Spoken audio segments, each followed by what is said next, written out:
Ja som z Michalovec, z východného Slovenska.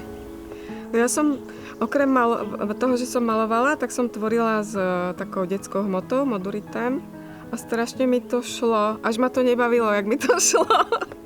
Som si hovorila, to je blbosť, každý to umí, nič zajímavé.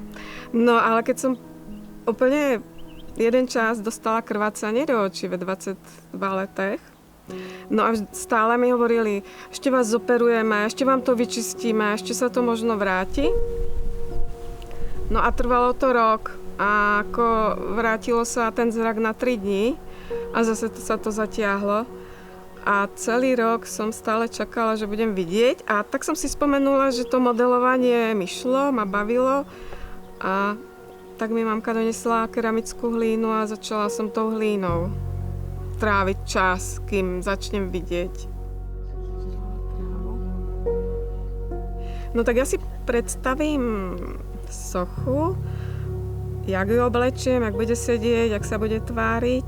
No a buď sa posadím do tej pozy ja, alebo mám dceru 14-ročnú Elišku, tak tu teraz strkám do toho, že si ju meriam a potom si vytvorím malú maketku z hliny, tak 15-20 cm, asi jak by to malo vyzerať. A potom si to v hlave, posúvam si to v hlave, tú pozu tej ruky, to gesto.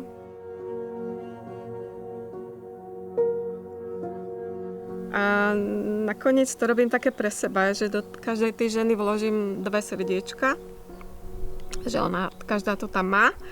A jedno také svoje a jedno, aby nebola sama. A vtedy to zavriem na tej hrudi a ja si tak myslím, že ona tak ako ani neobživňa, ako keby získa takého ducha.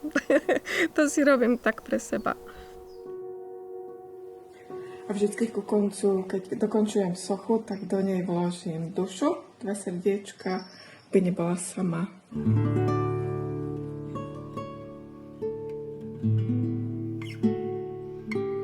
To ako by vám vedeli moji povedať, keď sa mi niečo nepodarí. To ako kopnem do tej sochy. Tá spadne, ešte raz do nej kopnem, rozplačem sa. Že vôbec neviem nič robiť, že proste vôbec prečo sa do toho púšťam, keď som úplne to, na nič.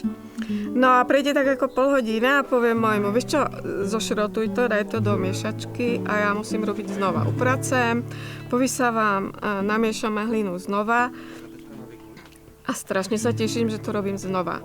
Ja na takej soche robím i 2 mesiace, tých 8 až 10 hodín denne. Stane sa najviac, že sa mi nepáčia tváre, hlavy. Hej, panenka Maria, kapričte. Ježišmária. Tohle je pod sukní.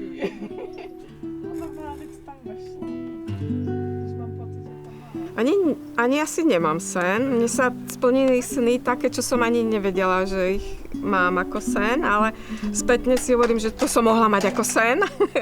To, čo robím teraz, že robím sochy priamo tým rodinám na ich záhradu, na ich terasu, že sa s nimi porozprávam, čo chcú.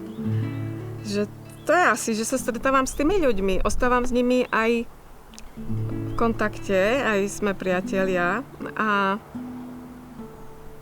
to je pre mňa tak ako i spoločenský zážitok a aj tvorím im na mieru.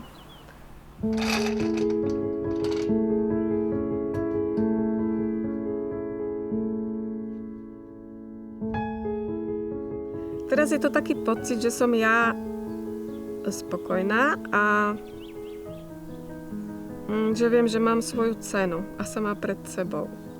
A ja som si hovorila, až ja niečo budem vedieť, až budem v niečom si istá. Musela som si niečo také nájsť. A teraz mi je ako jedno, nie že jedno, ako ma ľudia berú, ale ja som si už istá to, čo ja viem a kto som. A už nejak nepotrebujem druhých ľudí ich poučovať a vysvetľovať, že človek bez zraku normálne vníma svet. Ale je to fajn, keď som si našla svoje zázemie, kde ten zrak ma neobmedzuje.